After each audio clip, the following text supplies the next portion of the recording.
Hi friends, welcome to C3 Chris crafts and cookery. நான் உங்கள் Chris.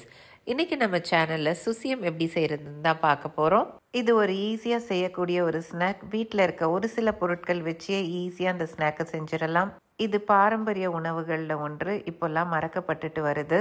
நீங்கள் பாரம்பரியத்தை விரும்புகிறவங்களா இருந்தாலோ இல்லை உங்கள் வீட்டில் இருக்க குட்டீஸ்க்கு வீட்டிலையே ஹெல்த்தியான ஸ்நாக் செஞ்சு கொடுக்கணுன்ட்டு நினச்சிங்கனாலோ இந்த ஸ்நாக்கை ஒரு முறையாச்சும் ட்ரை பண்ணி பாருங்கள். கண்டிப்பாக மறுபடியும் பண்ணுவீங்க. முதல்ல 200 கிராம் கடலைப்பருப்பு எடுத்து 2 மணி நேரம் ஊற வச்சு குக்கரில் கொஞ்சமாக தண்ணி சேர்த்து 2 சிட்டிகை உப்பு போட்டு நல்லா மிக்ஸ் பண்ணி குக்கரில் வேக வச்சு எடுத்து வச்சுக்கோங்க. கடலைப்பருப்பு வேகிற டைமில் வெல்லத்தை காய்ச்சிடலாம். வெல்லம் 200 கிராம் எடுத்து கொஞ்சமாக தண்ணி சேர்த்து கொதிக்க விடுங்க. கட்டியாக இருந்த வெல்லம் உருகுனதும் பாகுபதெல்லாம் தேவையில்லை, அடுப்பை ஆஃப் பண்ணிடுங்க. அடுத்தது ஒரு கடாய் அடுப்பில் வச்சு கடாய் நல்லா சூடானதும் 2 டேபிள் ஸ்பூன் நெய் சேர்த்து நெய் நல்லா உருகுனதும் தேங்காய் துருவல் இல்லைன்னா தேங்காவை மிக்சியில் அடித்து சேர்த்து பொன்னிறமாக வறுத்து எடுத்து வச்சுக்கோங்க. சிலர் தேங்காய் துருவலை அப்படியே சேர்ப்பாங்க. நம்ம நெய்யில் வறுத்து போடும்போது இன்னும் ருசியாக இருக்கும். இப்போ குக்கரை திறந்து பார்க்கலாம். குக்கர் திறந்து பார்த்தா நல்லா இந்த மாதிரி மசிஞ்சிருக்கணும். ஒரு மேஷரோ இல்லை கரண்டியுடைய பின்பகுதியோ இல்லை மத்தோ வச்சு நல்லா மசிச்சு விட்டுருங்க. அப்புறம் நெய்யில் வறுத்து எடுத்த தேங்காய் துருவலையும் ஒரு சிட்டிகை ஏலக்காய் தூளியும் சேர்த்து எல்லாம் நல்லா மிக்ஸ் ஆகிற மாதிரி மிக்ஸ் பண்ணி விட்டுடலாம். அடுத்தது கட்டி இல்லாமல் காய்ச்சி வச்சுருந்த வெல்லத்தை சேர்க்க போகிறோம். வெல்லத்தை இந்த மாதிரி வடிகட்டிட்டு சேர்த்துக்கலாம். ஏன்னா சில நேரத்தில் தூசியோ கற்களோ இருக்கும், அதனால் வடிகட்டிட்டு சேர்த்துட்டு நல்லா மிக்ஸ் பண்ணி விடலாம். இந்த மாதிரி கொஞ்சம் கொஞ்சமாக வெள்ளைப்பாகு சேர்த்து இந்த பதத்துக்கு கொண்டு வந்துடணும். இப்போ இந்த ஸ்டஃபிங்கை உருண்டை பிடிக்க போகிறோம். அதுக்கு 2 கையிலையும் நெய் தடவிட்டு எல்லா மாவையும் இந்த மாதிரி உருண்டை பிடிச்சி வச்சிடலாம். அடுத்தது இந்த ஸ்டஃபிங்க்கு மேலே ஒரு கோட் வரோம்ல, அதை ரெடி பண்ண போகிறோம்.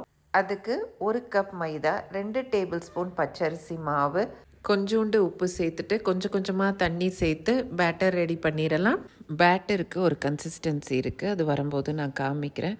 இன்றைக்கி நம்ம கடலைப்பருப்பு ஸ்டஃபிங் வச்சுருக்கோம்ல, இதை போலவே நம்ம ஹெல்த்தியான என்ன வெர்ஷன் வேணால் பண்ணிக்கலாம். பச்சை பயிரும் வச்சு பண்ணலாம். எப்படி பண்ணணுன்ட்டு நான் சீக்கிரம் நம்ம சேனலில் வீடியோ போடுறேன்.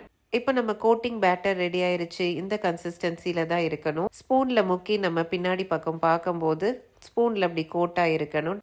இப்போ நம்ம பிடிச்சு வச்சுருக்க உருண்டையெல்லாம் இந்த கோட்டிங் பேட்டரில் முக்கி நம்ம டீப் ஃப்ரை பண்ண போகிறோம் எண்ணெயில்.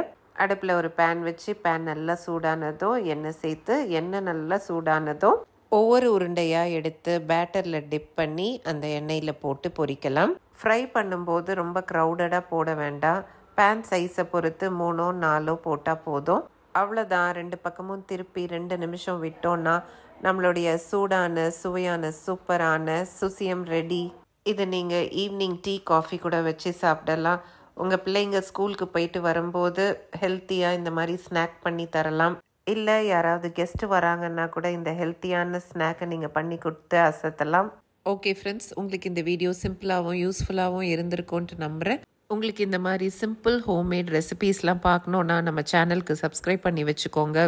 ரெசிபீஸ் மட்டும் கிடையாது, ட்ராவல் விலாக்ஸ், அதாவது நீங்கள் ஃபேமிலியாக பார்க்கக்கூடிய இடங்கள், கிராஃப்ட் ஐடியாஸ் எல்லாமே நம்ம சேனலில் இருக்குது. நீங்கள் நம்ம சேனலை சப்ஸ்கிரைப் பண்ணி வச்சுக்கிட்டிங்கன்னா நான் போடுற வீடியோஸ் எல்லாம் தொடர்ந்து வந்து கிடைக்கும். நீங்கள் ஒன்று கூட மிஸ் பண்ணாமல் பார்க்கலாம். ஓகே ஃப்ரெண்ட்ஸ், இதோட இந்த வீடியோவை முடிக்கிறேன். உங்களுக்கு இந்த வீடியோ பிடிச்சிருந்துச்சுன்னா இந்த வீடியோக்கு ஒரு லைக் கொடுத்துருங்க.